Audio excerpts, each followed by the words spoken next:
भारतीय संविधान के अंतर्गत बताया गया है कि हमारे देश में सरकार के 3 अंग हैं, विधायिका, कार्यपालिका, न्यायपालिका। आइए विस्तृत रूप से इसके बारे में हम लोग चार्ट के द्वारा पढ़ते हैं। भारतीय संविधान के अंतर्गत बताया गया है कि सरकार के 3 अंग हैं। भारतीय संविधान कॉन्स्टिट्यूशन के अंतर्गत बताया गया कि सरकार के कितने अंग हैं? 3 अंग हैं। कौन कौन?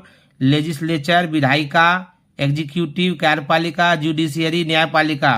विधायिका के अंतर्गत क्या आता है? विधायिका को क्या कहा जाता है? यानी कानून बनाने वाला अंग जो होता है उसी को विधायिका कहा जाता है।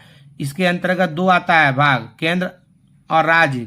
केंद्र के अंतर्गत आता है संसद, और संसद के कितने भाग हैं? 3 भाग हैं। कौन कौन? लोकसभा, राज्यसभा और राष्ट्रपति। राष्ट्रपति को कार्यपालिका के अंतर्गत रखा गया है। अच्छा, लोकसभा को क्या कहा जाता है? लोअर हाउस यानी निम्न सदन कहा जाता है। राज्यसभा को अपर हाउस यानी उच्च सदन कहा जाता है। लोकसभा के 2 सदस्यों को मनोनीत कर सकते हैं। कौन?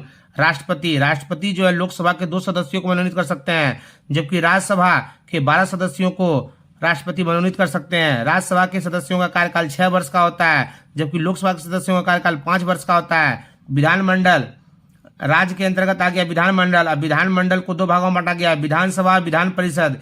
कुछ ही राज्य में विधान परिषद हैं। कौन कौन राज्य में? यूपी, बिहार, महाराष्ट्र, कर्नाटक, आंध्र प्रदेश, तेलंगाना। 6 राज्य में विधान परिषद है। 1 2 3 4 5 6।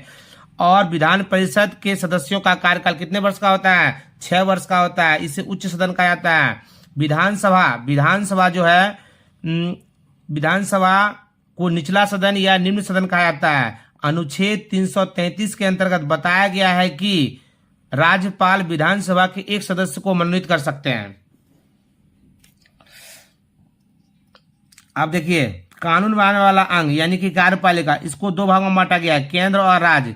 केंद्र के अंतर्गत क्या आएगा? राष्ट्रपति, उपराष्ट्रपति, प्रधानमंत्री, कैबिनेट मंत्री, राज्य मंत्री, उप मंत्री। किंतु केंद्र स्तर पर देश को चलाने का सबसे बड़ा जिम्मेवारी किनके पास होता है? प्रधानमंत्री। यानी देश का सर्वोच्च कौन होते हैं? प्रधानमंत्री होते हैं। अच्छा, राज्य स्तर में राज्यपाल, मुख्यमंत्री और मंत्रिपरिषद आते हैं। किंतु किसी भी राज्य को चलाने का सबसे बड़ा अधिकार किनके पास होता है? मुख्यमंत्री के पास होता है। यानी राज्य का सर्वेसर्वा कौन होते हैं? मुख्यमंत्री होते हैं। अब जुडिशियरी, न्यायपालिका, कानून का उल्लंघन करने पर दंड देने का अधिकार किसके पास है? न्यायपालिका के पास है। तो न्यायपालिका के कितने अंग हैं? 3 अंग हैं। कौन कौन? सर्वोच्च न्यायालय यानी सुप्रीम कोर्ट जो कि दिल्ली में स्थित है। इसके मुख्य न्यायाधीश को क्या कहता है? CJI यानी chief justice of India. Chief justice of India. उच्च न्यायालय यानी प्रत्येक राज्य में उच्च न्यायालय होता है, जिसे हाई कोर्ट कहते हैं। वर्तमान समय में हमारे देश में 25 उच्च न्यायालय हैं।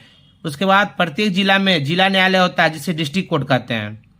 तो हम समझ सकते हैं कि प्यारे बच्चे, आप लोगों को सरकार के विभिन्न अंगों के बारे में अच्छी तरह से जानकारी अब हो चुका होगा, और नहीं हुआ है तो इस वीडियो को फिर से देखें, 2 बार 3 बार देखें, ताकि सभी पॉइंट आप लोगों के दिमाग में संचित हो जाए।